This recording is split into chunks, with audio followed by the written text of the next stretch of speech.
ప్రభువు ఘనమైన నామమునకు మహిమ కలుగునుగాక. మన ప్రభువును రక్షకుడునునైన యేసుక్రీస్తుల వారి యొక్క ప్రశస్తమైన నామమునకే మహిమ, ఘనత, ప్రభావములు యుగ యుగములకు కలుగునుగాక.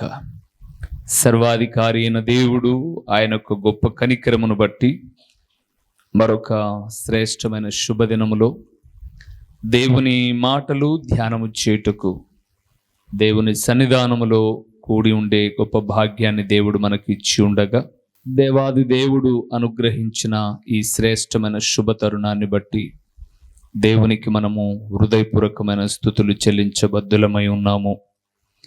అదే సమయములో దేవుని సన్నిధానములో గడుపుటకు, దేవాది దేవుని ఆరాధించుటకు, దేవుని పాదముల చెంత కూడి ఉన్న దేవుని ప్రియబిడలమైన మనందరిని బట్టి ప్రభువు సంతోషిస్తూ ఉన్నాడు. దేవుని సన్నిధానంలో చేరిన మిమ్మల్ని కూడా ఒక దైవజనుడిగా నేను నిన్ను మనస్సుతో దీవిస్తూ మీ అందరికీ ప్రభు పక్షమున వందనములు తెలియచేయచ్చు ఉన్నాను. ప్రభువునందు ప్రియులారా, దేవుని వాక్యమును ధ్యానము చేద్దాం. కొన్ని విషయాలు, ఆత్మీయమైన సంగతులను మనము తెలుసుకుందాం. ఈ క్షణములో అంటే ఈ సమయంలో మనం ధ్యానము చేయబోతున్న అంశ భాగము ఏమిటి అనగా, ఆత్మీయ మెలకువ గల వారికి కలిగే మేలులు ఏవి? ఆత్మీయ మెలకువ. ఆత్మీయ అని బైబిల్ గ్రంథంలో లేదు, కానీ మెలకువ అని మాత్రం బైబిల్ గ్రంథంలో ఉంది. మెలకువ కలిగి ఉండుట వలన. అవును ప్రియులారా, ఈరోజు తెల్లవారుదులు టీవీలో సినిమా వేసుకొని చూస్తే మన పిల్లలకు నిద్రలు రావు. అప్పుడు పడుకోరా అని అమ్మ అనదు, పడుకుంటానమ్మా కొద్దిసేపు అని పిల్లలు అనరు. కానీ దేవుని ఆరాధించాల్సి వస్తే అందరికీ నిద్రలు వస్తాయి, అలసిపోతారు. ఎంత ఒక విధంగా మనం చెప్పాలంటే ఎంత మురిపేమో. ఈ మురిపెము ఒక దినాన బాధపడేటటువంటి పరిస్థితి కూడా వస్తుంది ప్రియులారా. ఆలోచన చేయండి, పిల్లలు పాస్ కావాలని 10-11 వరకు చదవరా అని అంటాం. ఉదయం కాక ముందుగానే లేపి చదువమ్మాయి అని అంటాం. దానివల్ల ఒరిగిన దానికన్నా కలిగిన నష్టాలే ఎక్కువగా ఉన్నాయి. కానీ ప్రార్థనలో మెలకువ కలిగి ఉండుట వల్ల చాలా దీవెనలు ఉన్నాయి, అద్భుతకరమైన దీవెనలు ఉన్నాయి. అందుకే లేఖన భాగంలో మెలకువ కలిగి ఉండుట వలన ఏ మేలులు ఉన్నాయో కొన్నింటిని మనం ధ్యానం చేద్దాం ప్రియులారా. కొన్నింటిని మనం ధ్యానం చేద్దాం. రండి మూల వాక్యంలోనికి వెళ్దాం. మార్కు రాసిన సువార్త 13వ అధ్యాయము మొదటిగా 33 చదువుదాం, తర్వాత 37 కూడా చదువుదాం. మొదటిగా 33 చదువుతున్నాం. జాగ్రత్త పడుడి, మెలకువగా నుండి ప్రార్థన చేయుడి, ఆ కాలం ఎప్పుడు వచ్చునో మీకు. చాలు, ఆగుదాం. మరొక్కసారి నేను చదువుతాను, మీరు వినండి, చూడండి. జాగ్రత్త పడుడి, మెలకువగా నుండి ప్రార్థన చేయుడి, ఆ కాలం ఎప్పుడు వచ్చునో మీకు తెలుసా తెలీదా? మాట్లాడండి. తెలుసా తెలీదా? దేవుని రాకడెప్పుడో నన్ను వదిలిపెడదాం, మీకేమైనా తెలుసా? తెలియదు. సరేలేండి, మనం ఎప్పుడు పోతామో అదన్నా తెలుసా మనకు? అది మనకు తెలీదు. ఆయన రాకడా మనకు తెలీదు, మనం పోయేది మనకు తెలీదు. ఓకే, ఇప్పుడు మనం ప్రార్థనలో కూర్చున్నాం. మెలకువ కలిగి దేవుని ప్రార్థన చేస్తూ ఉన్నాం. ఉన్న ఫలంగా దేవుడు ప్రత్యక్షమై, దేవుని మందిరంలో ఉన్న దేవుని ప్రియబిడ్డలారా మీరు రండి నా దగ్గరికి అని పిలిచాడు అనుకోండి. ఇంట్లో ఉన్న మీ భర్త సంగతి ఏంటి? ఇంట్లో ఉన్న మీ పిల్లల సంగతి ఏంటి? వాళ్ళంతా ఏమైనట్లు? ఏమవుతారు? విడవబడతారు కదా తప్పకుండా. అందులో ఇంకేం సందేహం ఏమీ లేదు. తప్పనిసరిగా విడవబడిన వారి కొరకు ఎదురు చూస్తున్నది పాతాళము. అందుకే గుర్తుపెట్టుకోండి, యేసు ప్రభుల వారు చెప్పిన మాట ఈ మాట. మీరు కావాలంటే 32వ వచనం కూడా చూస్తే, ఆ దినమును గూర్చియు ఆ గడియను గూర్చియు తండ్రికి తప్ప ఏ మనుషుడైనను పరలోకమందలి దూతలకైనను కుమారుడైనను యేసు ప్రభుల వారికి కూడా తెలియదంట ఆ దినం ఎప్పుడు. పరిశుద్ధాత్ముడైన దేవుడికి కూడా తెలియదట ఆ దినం ఎప్పుడు. మరి ఎవరికి తెలుసు? కేవలం తండ్రికి మాత్రమే తెలుసు. ఆ తండ్రి అంటున్నాడు తన కుమారుడి ద్వారా, జాగ్రత్త పడుడి, జాగ్రత్త పడుడి, మెలకువగా ఉండి ఏం చేయాలి? ప్రార్థన చేయండి. ఏమండి, ఈ సమయంలో ఒక మాట మీకు ఫోన్ చేసి లేకపోతే మెసేజే పెట్టి, ఈరోజు ప్రార్థన లేదులేండి, చాలామంది ఆసక్తి తగ్గిపోతూ ఉన్నారు, మొదటి ప్రార్థన అన్నప్పుడు 80 మంది కూర్చున్నారు, తర్వాత 50 మంది, ఇప్పుడేమో 30-40 మంది, ఎందుకులేండి అనడం పెద్ద కష్టమేం కాదు. గుర్తుపెట్టుకోండి ప్రియులారా, ఈ లోకములో దేనినైనా నిర్లక్ష్యం చేయొచ్చు, కానీ దేవునితో మాట్లాడే విషయాన్ని ఎప్పుడు కూడా ఏం చేయకూడదు? నిర్లక్ష్యం చేయకూడదు. ఎందుకు మెలకువగా ఉండాలో చెప్తాను, కొన్ని విషయాలు మనం ధ్యానం చేద్దాం. దానికి ముందు ఆయన అంటున్నాడు, భౌతికమైన మెలకువ, ఆత్మీయమైన మెలకువ, 2 మెలకువలు ఉన్నాయి. భౌతికమైన మెలకువ అంటే, ఇప్పుడు మనం ఉన్నాం, ఇంట్లో అలికిడి అయింది అంటే, చిన్న శబ్దమైంది అనుకోండి, టక్కన లేస్తాం, తొందరగా లేచేస్తాం. అవును ప్రియులారా, అలికిడి అయ్యగానే ఏదో చిన్న శబ్దం, అది ఇంట్లో ఒక చిన్న ఎలుక కావచ్చు, లేదా ఏదైనా తగిలి ఒక వస్తువు కింద పడచ్చు, వెంటనే ఉలిక్కిపడి లేచేస్తాం. ఇది భౌతికమైన మెలకువ. ఏదైనా జరిగిందంటే వెంటనే స్పందిస్తాం, ఇది భౌతికమైన మెలకువ. కానీ దేవుని బిడ్డలకు ఉండవలసినది ఆత్మీయ మెలకువ, అంటే ప్రార్థన. ఇది ఎల్లప్పుడూ, చూసారా, ఇందాక మనం మాట్లాడుకున్నాం, నిద్రపోతున్నా కూడా శబ్దమైతే ఏం చేసాం? మనం లేచాం. ఏదో మెలకువైంది అని లేచాం, ఏదో అలికిడైంది అని లేచాం.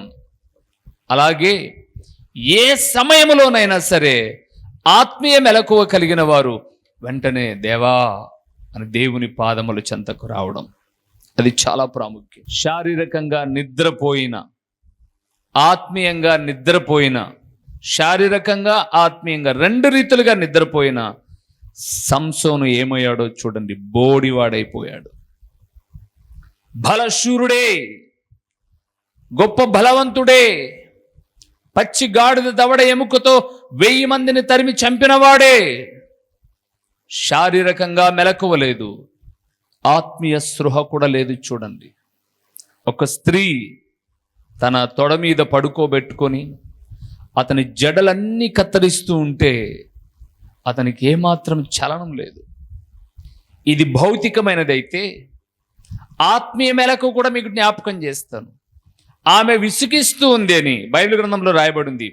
తాను విసికి చావగోరి ఏదైతే ప్రభు రహస్యంగా ఉంచాడో ఆ రహస్యాన్ని చెప్పకూడనటువంటి స్త్రీతో చెప్పి తన ప్రార్థనా జీవితాన్ని భంగపరుచుకొని అర్ధాంతరమైనటువంటి చావుకు గురి అయ్యాడు సంసోను, బైబిల్ గ్రంథంలో మనం చూస్తే.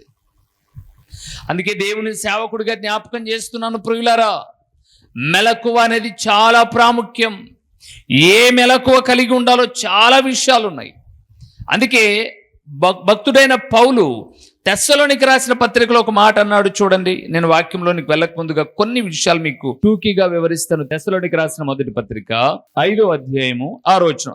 కావున ఇతరుల వల్లే నిద్రపోక మెలకువగా ఉండి మత్తులము కాక యుందము. చాలు ప్రియులారా, అక్కడ ఒక మాట అన్నాడు, మీరు గుర్తుపెట్టుకోవాలి. కావున, చెప్పండి, కావున ఇతరులు ఏం చేస్తున్నారు? ఆత్మీయంగా నిద్రపోతున్నారు, భౌతికంగా నిద్రపోతున్నారు. వారికి స్పృహ లేదు, వారికి సిద్ధపాటు లేదు, వారికి జాగ్రత్త లేదు.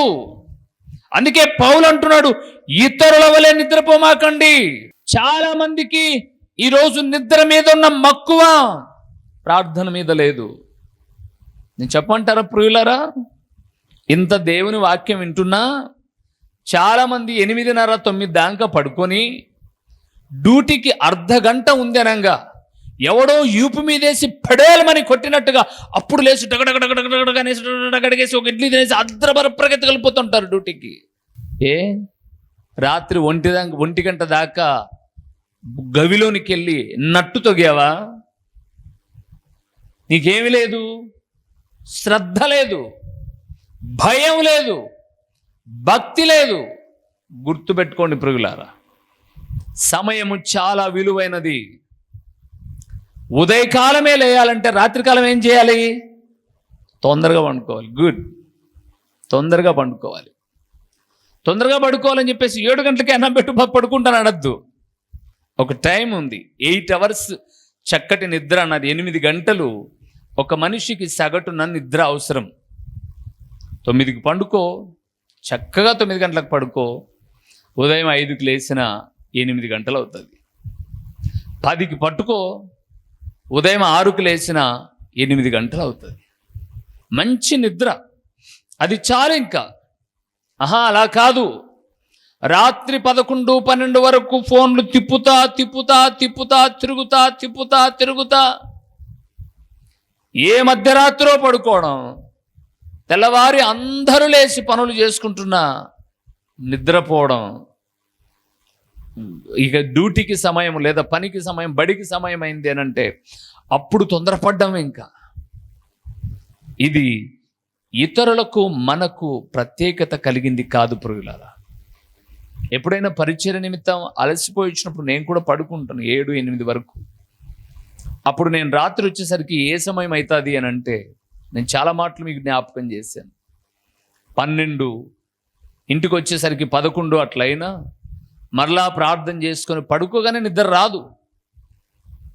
జరిగిన పరిచర్యలు, ఆ దిన విషయాలు అన్నిటినీ జ్ఞాపకం చేసుకుని పడుకునేసరికి 12 అయినప్పుడు కొంత శరీర బలహీనత. కారణం ఏంటంటే వాక్యం చెప్తాను, ఆదివారం అయితే ఉదయం నుంచి రాత్రి వరకు ఎక్కువ సమయం నేను నిలబడుకుంటాను.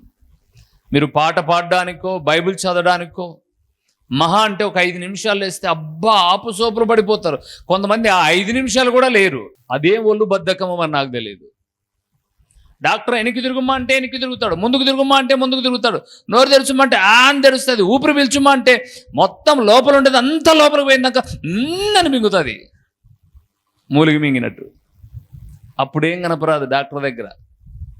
కొద్దిసేపు లేయండి, దేవుని వాక్యం చదువుకుందాం, వాక్యాన్ని గౌరవించడం, వాక్యం చదువుకొని అనడం, లేయండి అని చెప్పి అప్పుడు కూడా లేరు.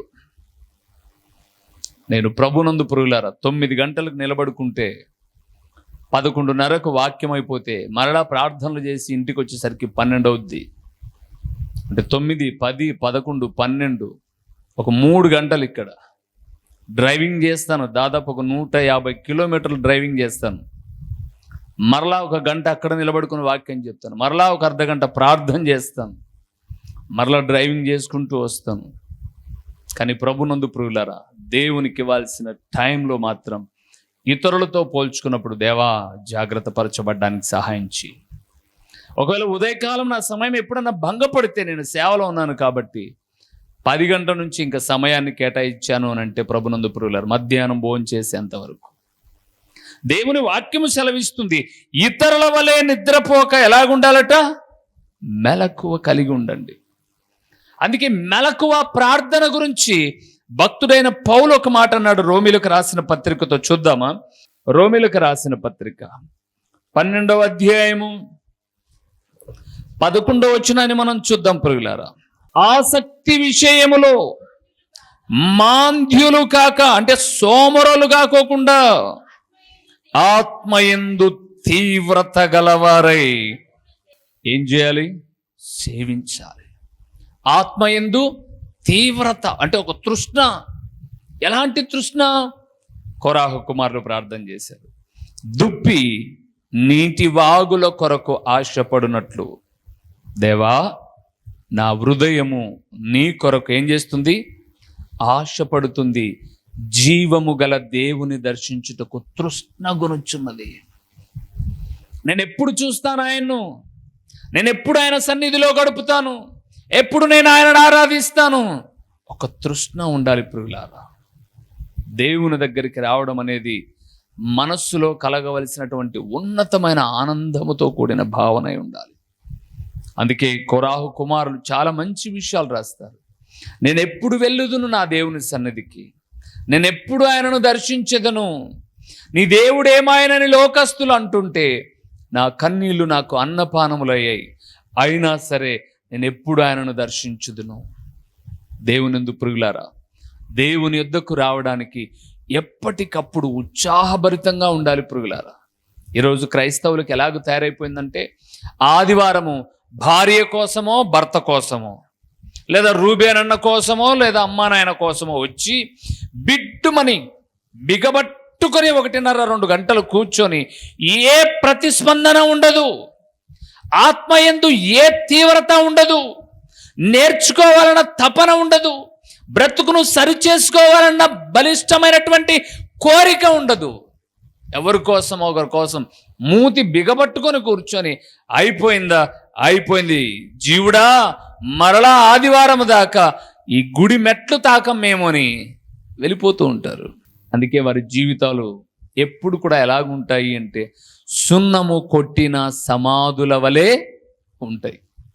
సమాధికి సూపర్గా డెకరేషన్ చేస్తారు కొంతమంది, పాలరాయి వేసేవాళ్ళు కొందరు, టైల్స్ వేసేవాళ్ళు కొందరు, వారి వారి తాహత్తును బట్టి ఘనమైన రీతిలో ఎంత వేసినా పైన అందంగా ఉందే కానీ లోపల మాత్రం కంపే. అందుకే పౌలు అంటున్నాడు, ఆత్మయందు తీవ్రత ఉండాలి, తృష్ణ ఉండాలి, మెలకువ ఉండాలి. ఇక చివరిగా ఒక మాటను చెప్పి ఒక 4 విషయాలు మీతో వివరిస్తాను. దినవృత్తాంతములు 2వ గ్రంథము 11వ అధ్యాయము 23వ వచనాన్ని మనం చూద్దాం ప్రియులారా. 23వ వచనాన్ని మనం చూద్దాం. అతడు మంచి మెలకువ గలవాడై తన కుమారులలో శేషించిన వారిని యూదా బెన్యామీను సంబంధులైన ఆయా ప్రదేశములలోని ఆయా ప్రాకారపురముల యందు అధిపతులనుగా నియమించి వారికి విస్తారమైన సొత్తు ఇచ్చి వారికి పెండిళ్ళు చేసెను. ఎవరైనా రెహబాము గురించి చాలా పర్యాలు మీకు చెప్పాను. సొలొమోను యొక్క కుమారుడైన రెహబాము. సొలొమోను వరకు రాజ్యము ఒకే రీతిగా ఉన్నది. సౌలు, దావీదు, సొలొమోను వీరి ముగ్గురి పరిపాలనలో ఇశ్రాయేలీలుగా పిలువబడ్డారు అంతే. కానీ ఎప్పుడైతే సొలొమోను చనిపోయాడో, సొలొమోను దేవుని మాట వినక అన్య స్త్రీలను పెళ్లిళ్ళు చేసుకొని భార్యల మాట విని దేవుని తృణీకరించాడు. రాజ్యము 2 భాగాలుగా విభాగించబడింది. తన దగ్గర పనిచేసినటువంటి యెరోబాము అనేవాడికి 10 గోత్రాలు ఇచ్చాడు ఇశ్రాయేలులని. తన కుమారుడైన రెహబాముకు 2 గోత్రాలను ఇచ్చాడు. కానీ రెహబాము తన కుమారుడైన అబియాకు రాజ్యం ఇచ్చేటప్పుడు చాలా చక్కటి ఆలోచన చేశాడు ప్రియులారా. చాలా చక్కటి ఆలోచన చేశాడు. నా తర్వాత నా కుమారుడైన అబియాకు నేను రాజ్యాన్ని ఇవ్వాలి అని అంటే, ఇదిగో నాకు అబియా ఒక్కడే కాదు కుమారుడు, ఇంకా చాలా మంది పిల్లలు ఉన్నారు.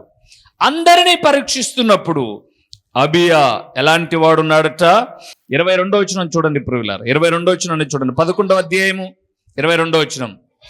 రెహబాము మయకాకు పుట్టిన కుమారుడైన అబియాను రాజుగా చేయదలిచి అతని సహోదరుల మీద ప్రధానినిగాను అధిపతిగాను అతను నియమించను. ఎందుకు నియమించాడు? ఏమి ఇంకా కుమారులు లేరా? మీరు పై వచనాల్లో చదివితే అతనికి రెహబాముకు 18 మంది భార్యలు ఉన్నారు, 60 మంది ఉపపత్నులు ఉన్నారు, 28 మంది కుమారులు ఉన్నారు, 60 మంది కుమార్తెలు ఉన్నారని రాయబడింది 21వ వచనంలో. ఎంతమంది భార్యలు, ఎంతమంది ఉపపత్నులు, ఎంతమంది కొడుకులు, ఎంతమంది కూతుర్లు, ఇంతమంది ఉంటే ఎవరికి ఇస్తున్నాడు రాజ్యభారాన్ని? మెలకు అబియాక పేరు మనకు అబియాతో మనకు అవసరంలే. ఎలాంటి గుణం కలిగిన వాడు? మెలకువ కలవాడు. అది కూడా ఎలాంటి చూడండి, అతడు మంచి మెలకువ గలవాడు. మెలకువ కాదట, మంచి మెలకువ గలవాడు. అవును ప్రియులారా, దేవుడు కూడా రేపటి దినాన మధ్యాకాశంలోనికి వచ్చినప్పుడు మబ్బు పట్టిన క్రైస్తవులను అందరినీ పిలవడు ప్రియులారా. మంచి మెలకువ కలిగిన వారిని ఆయన లేవనెత్తుతాడు పైకి. మంచి మెలకువ కలిగిన వారిని తన రాకడలో నిలబడతాడు ప్రియులారా. అందుకే గుర్తుపెట్టుకోనండి, మెలకువ మనకు అవసరమైంది. నేను ఎప్పుడు జ్ఞాపకం చేస్తూ ఉంటాను, చాలా దినాల క్రితం ఒక భయంకరమైనటువంటి సునామీ భూమి మీదకి వచ్చింది. సునామీలో అనేక పట్టణాలు తుడుచుకుపోయాయి ప్రియులారా. అనేక రాష్ట్రాలు, దేశాలు, అనేకమైన ప్రాంతాలు నశించిపోయాయి. ఆ దినాలలో కొంతమంది మాత్రం దేవుని మందిరాల్లో ఉపవాస ప్రార్థనలు చేశారు. అంటే సునామీ వస్తుందని చేయలే, వాళ్ళ క్రమబద్ధీకరంగా ఆల్ నైట్ ప్రేయర్లో ఉన్నారు వారు. ఇలాంటి ప్రార్థన కూడికలో ఉన్నారు వాళ్ళు. భూమి మీదకి భయంకరమైన ప్రళయం వచ్చినప్పుడు మందిరమును తాకి మాత్రమే నీళ్లు వెళ్ళాయి. మందిరములో ఉన్న వారు అందరినీ దేవుడు దాచిపెట్టాడు, భద్రపరిచాడు. ఈరోజు ప్రభునందు ప్రియులారా, చాలామందికి మందిర సహవాసమే లేదు, ఆత్మీయ మెలకువ లేదు. రేపటి దినాన నా పిల్లలు ఎట్లా, నా భర్త ఎట్లా, నా భార్య ఎట్లా, నా కుటుంబం ఎట్లా అని యోచించే ఆత్మీయ మెలకువ చాలామందికి లేదు. ఏదో వెళ్ళామా, 10 రూపాయలు ఇచ్చామా, వచ్చామా, అది కాదు దేవుడు కోరుతున్నది, మెలకువ. సో మెలకువ ఉంటే ఏం మేలున్నాయి? కొన్ని విషయాలు మనం ధ్యానం చేద్దాం. మొదటి విషయానికి వెళ్దాం. మెలకువ ఉంటే ఏం కలుగుతుందో మార్కు రాసిన సువార్త, పరిశుద్ధ బైబిల్ గ్రంథము నుంచి మార్కు రాసిన సువార్త 14వ అధ్యాయము 38వ వచనాన్ని చదువుతున్నాం.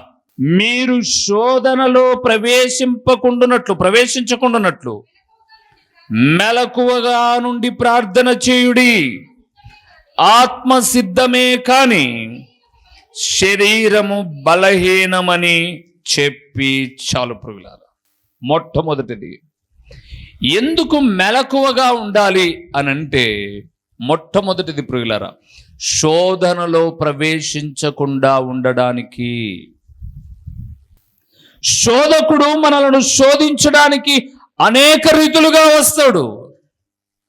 ఆత్మీయ మెలకువ కలిగిన వారు శోధనలో పడరు ప్రియులారా. మీరు బైబిల్ గ్రంథంలో చూడండి, అపవాది అయినటువంటి సాతానుడు ఊజు దేశమందున్నటువంటి యోబును శోధించడానికి వచ్చాడు. ఎంతగా శోధించాడో మీకు తెలుసు. దేవుడు అన్నాడు, ఆయన ప్రాణాన్ని ముట్టొద్దు, నువ్వు ఏం చేయాలనుకుంటే అది చేసుకో అన్నాడు. అపవాది నువ్వు ఏమైనా చేసుకో, నా సేవకుడైన యోబు మామూలు వ్యక్తి కాదు, వైరాగ్యము కలిగిన వాడు, దైవికమైన భయభక్తులు కలిగిన వాడు, యథార్థవంతుడు అని రాయబడింది. బాగా గుర్తుపెట్టుకోవాలి. యథార్థవంతుడు కష్టాల్లో ఒకలాగా, ఇబ్బందుల్లో ఒకలాగా నటించడు. సంతోషములో ఒకలాగా, క్షేమంగా ఉన్నప్పుడు, దుఃఖములో ఉన్నప్పుడు అవసరాన్ని బట్టి నటించడు. సంతోషమైన, దుఃఖమైన, ఆనందమైన, బాధ అయినా ఒకే రీతిగా ఉంటాడన్నది దేవుని యొక్క ఒక గట్టి ధైర్యం. కానీ అపవాది చూస్తా చూడని వచ్చాడు, ఎంతగానో శోధించాడు. ఆస్తి అంతా కూడా అన్యాక్రాంతం అయిపోయింది, పిల్లలంతా ప్రాణాలు కోల్పోయారు. ఒక్కసారిగా తన కళ్ళ ముందు తను చూస్తుండగానే తన కుటుంబం అంతా ఒక్కసారి పేకమేడలా కూలిపోయింది ప్రియులారా, కూలిపోయింది. అప్పుడు టచ్ చేశాడు అపవాది. ఎవరి ద్వారా టచ్ చేశాడు? భార్యని గిల్లాడు. పోమ్మంగబో మాట్లాడుపో అన్నాడు. భార్య వచ్చి అంటుంది.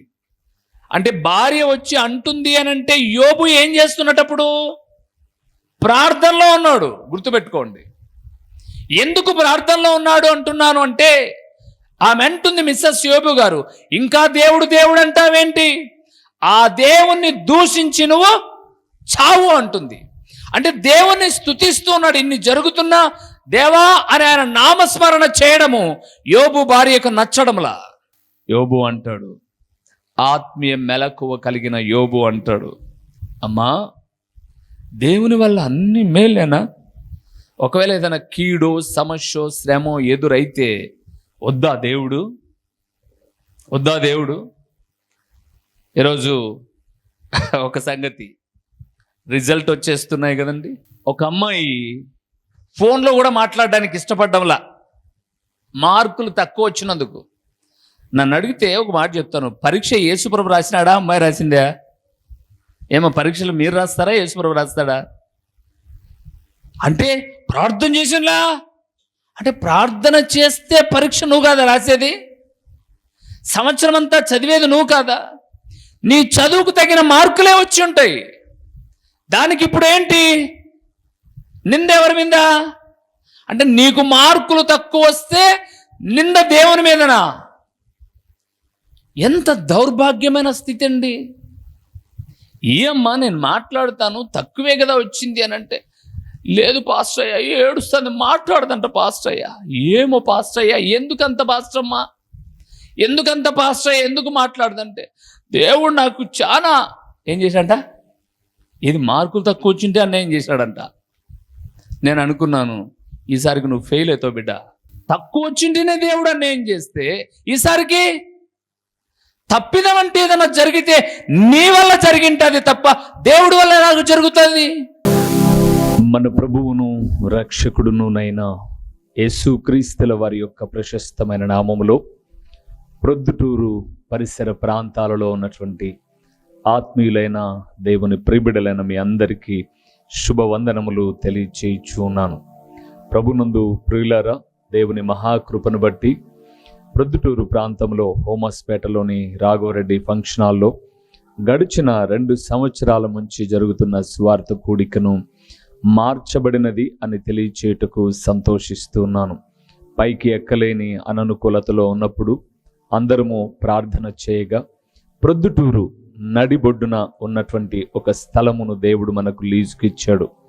ప్రొద్దుటూరులోని గాంధీ రోడ్లో అనగా సూపర్ బజార్ రోడ్డులో కల్లూరు ప్రసాద్ రెడ్డి అనబడే ఎముకల డాక్టర్ హాస్పిటల్ ఎదురుగా ఈ సువార్త కూడిక, సాయంకాలపు సువార్త కూడికను ప్రారంభించాం. దేవునిందు ప్రియులారా, ఒక వాక్యము కొరకు మాత్రమే ఈ కూడికను ప్రారంభించాం.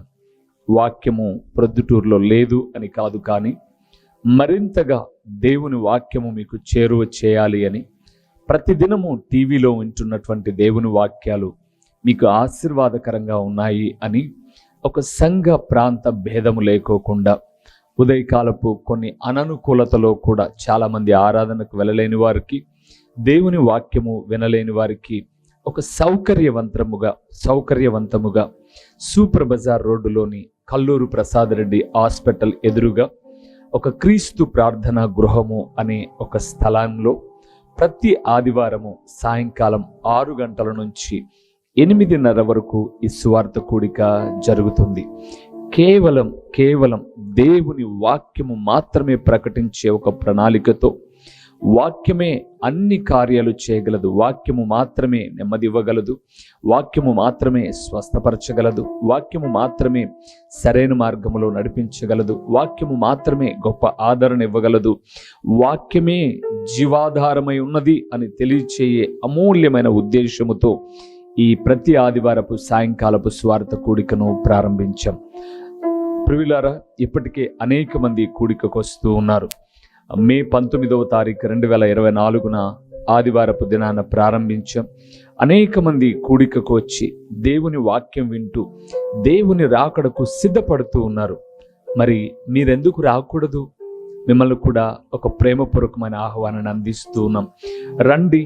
వాక్యము కరువైపోతున్న చివరి దినాల్లో, వాక్యము దొరకని దినాలు రాబోతున్న దినాలలో ముందుగానే వాక్యాన్ని మనం ఒక నిర్దిష్టమైనటువంటి సందేశములతో, ఒక చక్కటి అంశ భాగములతో ప్రతి ఆదివారం సాయంకాలం 6 గంటల నుంచి 8:30 వరకు చక్కటి పాటలు, దేవుని స్తుతిస్తూ దేవుని వాక్యాన్ని పంచుకొని వచ్చిన మీ అందరి కొరకు నేను ప్రార్థిస్తాను. దేవుడు నూతన కార్యాలు చేయుటకు సామర్థ్యం కలిగిన వాడు. రండి. సూపర్ బజార్ రోడ్లోని కల్లూరు ప్రసాద్ రెడ్డి హాస్పిటల్ ఎదురుగా ఈ యొక్క సువార్త కూడిక ప్రతి ఆదివారం జరుగుతుంది. వీక్షకులైన మీ అందరినీ, ఆత్మీయులైన మీ అందరినీ ప్రేమపూర్వకంగా ఆహ్వానిస్తున్నాం. వచ్చిన తదుపరి మీరు నేను కలిసి ప్రభువును ఆరాధిద్దాం. వస్తారు కదూ? ప్రేమతో మిమ్మల్ని ఆహ్వానిస్తూ దైవజనుడు ఓ రూబేన్ గారు. ప్రభు పేరట మీకు వందనములు. మా చిరునామా దైవజనుడు బ్రదర్ ఓ రూబేన్ గారు, క్రీస్తు ప్రార్థనా మందిరం, డోర్ నెంబర్ 1-10-386, నగరిగుట్ట, పులివెందుల, కడప జిల్లా. మీ ప్రార్థనా అవసరాల కొరకై సెల్ నంబర్ 9989067409.